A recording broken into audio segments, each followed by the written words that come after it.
ये WHO की report है, अप्रॉक्स 7 लाख लोग दुनिया भर में हर साल सुसाइड करते हैं। 2019 में 1,40,000 लोगों ने भारत में सुसाइड किया और 2019 के बाद कोरोना आया है, तो कोरोना के दौरान ये आंकड़ा और बढ़ा है और अलग अलग तरीके की समस्याएं बढ़ी हैं। मानसिक स्वास्थ्य में अलग अलग तरीके की समस्याएं बढ़ी हैं। इस पे अवेयरनेस जरूरी है, लोगों को पता होना चाहिए कि क्या करना है, क्या नहीं करना है। जी विमल जी, आप बहुत सालों से इस क्षेत्र में कार्य कर रहे हैं और लोगों की मेंटल हेल्थ पे आपने कई ऐसे अवेयरनेस कैंपेन भी चलाए हैं, तो जानना चाहेंगे इस दौरान आपने क्या देखा और इससे आप कैसे डील कर पाते हैं? मैं युवाओं के साथ ज्यादा डील करता हूँ, मैं युवाओं से ही इंटरेक्ट करता हूँ नेशनल लेवल पे, और सबसे ज्यादा basic day to day stress नहीं मैनेज होता है। हमारा एजुकेशन सिस्टम का भी एक फ्लॉ है, क्योंकि बहुत बार जो हम पढ़ रहे हैं उसकी मार्केट रेलेवेंसी नहीं होती है, तो इसलिए हम समझ नहीं पाते कि अब क्या करना है।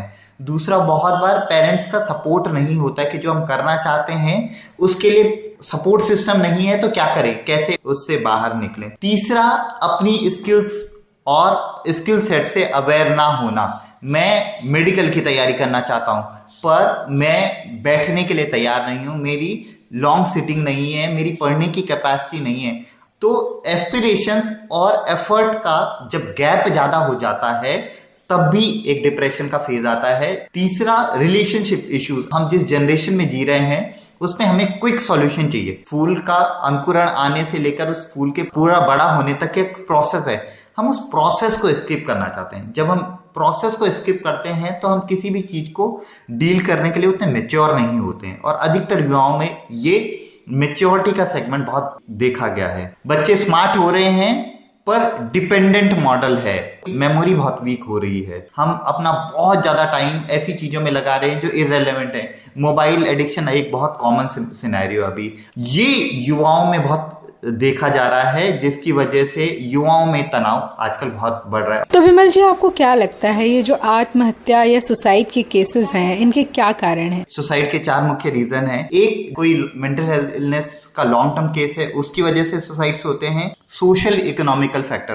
भारत जैसे विविध देश में फाइनेंशियल क्राइसिस है, इकोनॉमिकल क्राइसिस है, या सोशल फ्रेमवर्क के कुछ कुछ इस तरीके के इश्यूज होते हैं जिससे किसी भी आदमी को आत्महत्या करने पे मजबूर होना पड़ता है। रिलेशनशिप इश्यूज, और दूसरा क्रॉनिक हेल्थ इश्यूज, कोई लंबे टाइम से बीमार है तो तब भी उसके दिमाग में आता है कि ओके, इस बीमारी से मुक्ति पा ली जाए, और तब वो सुसाइड करता है। तो ये जो इस तरह के कारण हैं जो आपने बताया कि जो मेंटल हेल्थ से जुड़े हैं, इसको कैसे पहचाने?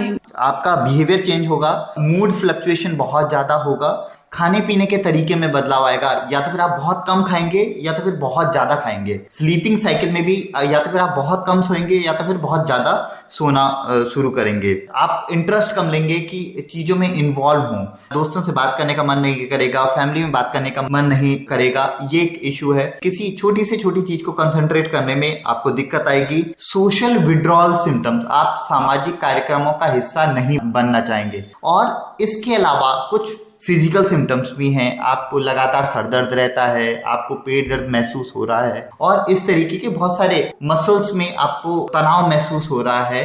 और सबसे इम्पॉर्टेंट कि ये सिम्टम्स अगर 1-2 दिन हो रहे हैं तो शायद अलार्मिंग नहीं है, पर कोई भी चीज अगर 10 से 15 दिन से ज्यादा एक्सीड कर रही है तो वो अलार्मिंग सिचुएशन है, आपको ध्यान देने की जरूरत है। तो अगर इस तरह के जो सिम्टम्स आपने बताया किसी व्यक्ति में नजर आते हैं तो अपनी फैमिली को क्या करना चाहिए? सबसे पहला है सपोर्ट। आप एम्पथाइज कीजिए उससे कि वो उस फेज से गुजर रहा है। रैंडम मोटिवेशनल टॉक मत कीजिए कि कोई एक्स था और वो इस वजह से ठीक हो गया, मैं खुद इस तरीके से गुजर चुका हूं, मैं ठीक हो गया। ये बिल्कुल इररेलेवेंट बातें हैं।